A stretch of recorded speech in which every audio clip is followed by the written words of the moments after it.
joueur prometteur, celui qui était censé marcher dans les pas de Wayne Rooney, aujourd'hui désavoué par son club formateur, son club de cœur, qui est aujourd'hui à la croisée des chemins. Marcus Rashford a fait un all-in en signant au Barça. Tu sauras tout sur la situation de Marcus Rashford. N'hésite pas à t'abonner, à liker, à partager. Moi, c'est l'arithmétique. Bienvenue sur la chaîne. J'espère que tu vas bien. On va faire une vidéo rapide sur la situation de Marcus Rashford. Pourquoi cette signature au Barça est un all-in. Il a tout misé, que ce soit sur le plan de son palmarès et de la suite de sa carrière. Parce que arrivé aujourd'hui à cet âge-là, il a quelques années d'avoir 30 ans et il fallait prendre une décision. Surtout que à Manchester United, il n'était plus en odeur de sainteté. Et il fallait vraiment qu'il se bouge en fait. On sentait que Marcus Rashford stagnait au niveau de ses performances. Il avait, comme on peut le dire, un problème psychologique. Voilà, comme si à Manchester, il n'arrivait plus vraiment à s'épanouir et tout.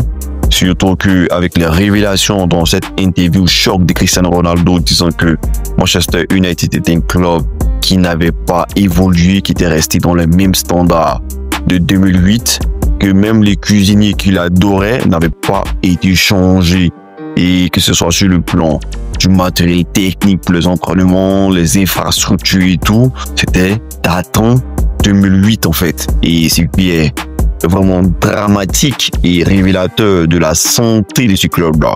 Et avec toute cette valse d'entraîneurs qui subent tout ce qui se passait à Manchester United avec les critiques, la situation vraiment désastreuse au niveau des performances sportives et tout, il y a eu cette cassure, cette fracture entre l'enfant du club, Marcus Rashford, et les instances même au niveau sportif même de ce club-là. Et ce qui devait arriver arriva. Il y a eu cette séparation qui s'est faite tout en douceur avec ce prêt de Rashford, je pense à Aston Villa.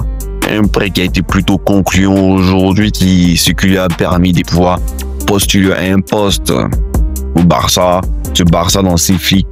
Voilà, donc aujourd'hui, la situation est telle qu'il est au Barça.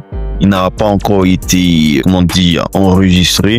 Donc, vu la situation assez précaire, la situation financière assez précaire du Barça, c'est un tout ou rien. Parce que s'il n'arrive pas à exploser dans les statistiques, je ne pense pas que le Barça le signera en fait. Parce que tout le monde connaît cette situation du Barça avec Joao Félix. Il y a plein de joueurs qui sont venus comme ça pour tenter un pari.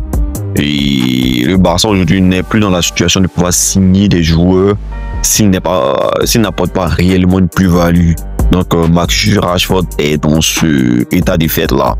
Sachant qu'il n'aura pas assez un bon temps de jeu et tout, venant comme une doublure de Rafinha, donc ça sera assez compliqué. Mais vu que le Barça aujourd'hui compte sur une saison très longue en étant engagé sur toutes les compétitions possibles, donc je pense qu'il aura un peu de temps de jeu quand même pour se montrer et ça sera vraiment décisif. C'est-à-dire chaque minute de jeu que Rashford aura, il faudra qu'il se montre à son meilleur niveau parce qu'il n'aura pas vraiment de temps d'adaptation et tout, parce que déjà là, il n'est même pas encore enregistré que le compte à rebours a déjà commencé en fait. Et connaissant les joueurs anglais qui arrivent à réussir en Espagne, c'est très compliqué. Il est le deuxième joueur anglais à rejoindre le Barça. C'est dire la difficulté des joueurs anglais à parvenir à réussir en dehors de la zone de confort. Donc c'est un pari qui est vraiment très compliqué.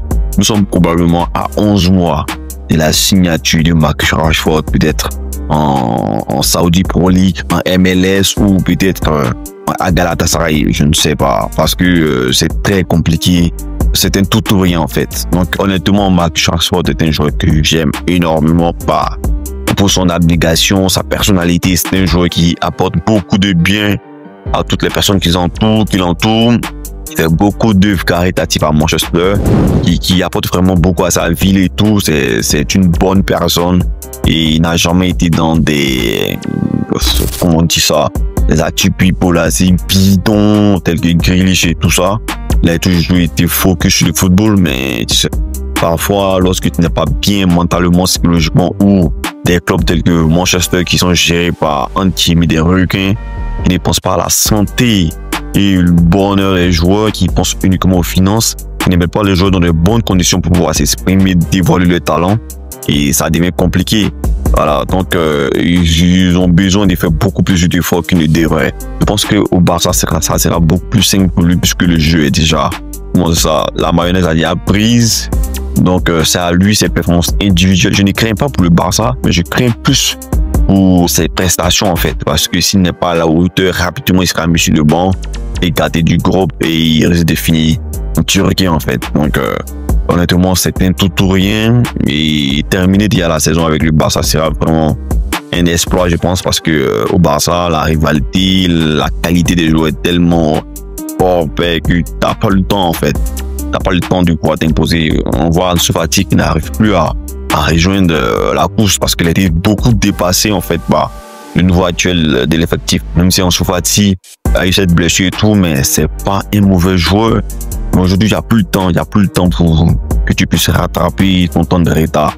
Donc, j'espère que Marcus Rashford aura déjà cette joie de retrouver un terrain de football, une équipe qui joue au ballon, qui sera à son avantage pour pouvoir véritablement s'exprimer. N'hésite pas à me dire ce que tu en penses en commentaire. Si tu as apprécié ma vidéo, like, partage, abonne-toi. C'est l'arithmétique, on est ensemble tous.